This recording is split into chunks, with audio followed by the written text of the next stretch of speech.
Assalamualaikum warahmatullahi wabarakatuh. Kembali lagi di channel Nur dan Mukiska. Kali ini saya akan membahas tentang apresiasi sastra anak yang mana terdiri dari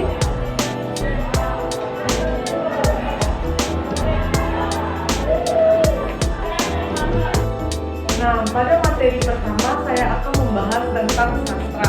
Apa itu sastra? Sastra merupakan suatu karya lisan atau tulisan dengan ciri khas yaitu keindahan.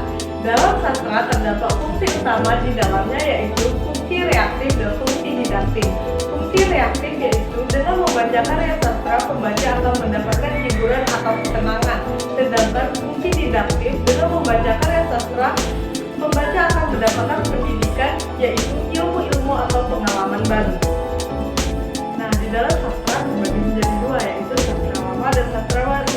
Sastra lama memiliki ciri-ciri yang pertama, 1. Anonim, 2. Prologis, 3. Kata-kata baku, 4. Istana sentris, 5. Berkembang dengan lisan. Sedangkan sastra baru memiliki tema atau memiliki ciri-ciri tema tentang kehidupan masyarakat sehari-hari. Yang kedua maksudnya kesusastraan barat. Yang ketiga penjelas atau penciptanya dijelaskan secara rinci. Perbedaan antara pantun dan talibun.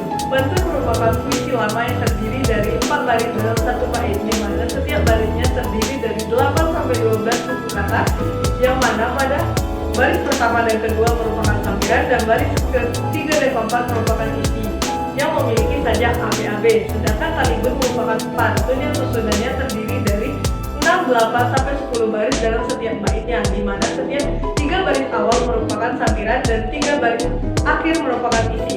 Perbedaan pantun dan talibun terdapat pada susunannya. Puisi dibagi menjadi 3 dan memiliki perbedaan-perbedaannya. Di antaranya yaitu puisi naratif, yaitu mengungkapkan cerita atau penjelasan penyair. Yang kedua, puisi lirik, mengungkapkan gagasan pribadi penyair.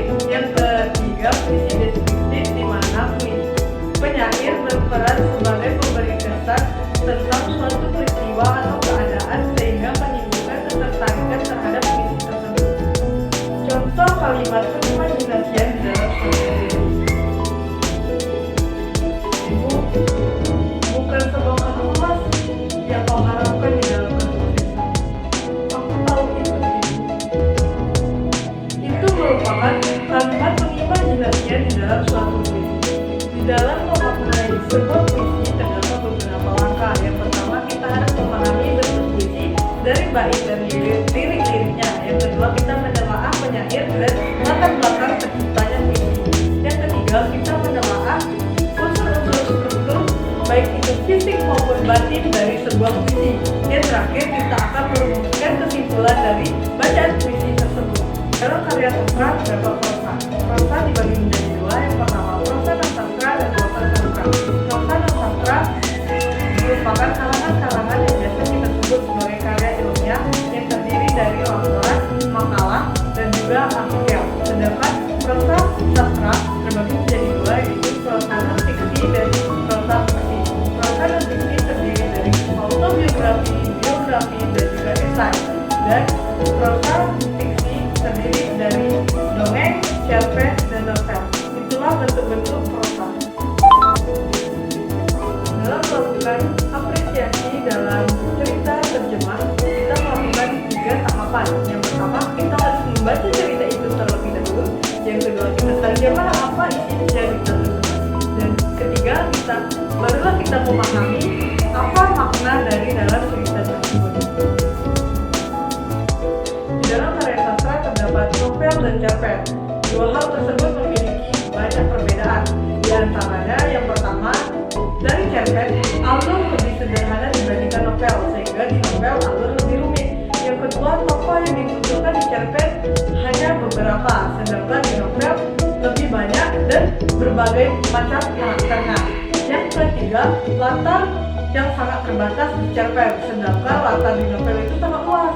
Yang kelima, tema lebih relatif di cerpen, sedangkan di novel tema lebih kompleks. Itulah perbedaan antara cerpen dan novel. Pantun nasihat. Jalan-jalan naik pesawat, jangan lupa membeli gelang. Belajarlah dengan giat agar masa depan menjadi gemilang. Ada meja dari bata, meja satu menjadi 2, sabar hati gapai cita, kepada Tuhan kita berdoa. Nah, itulah tadi pemaparan tentang apresiasi sastra anak. Semoga bermanfaat. Apabila terdapat kesalahan, saya mohon maaf. Saya akhiri. Assalamualaikum warahmatullahi wabarakatuh. Jangan lupa like, comment, dan subscribe. Dadah. So asik.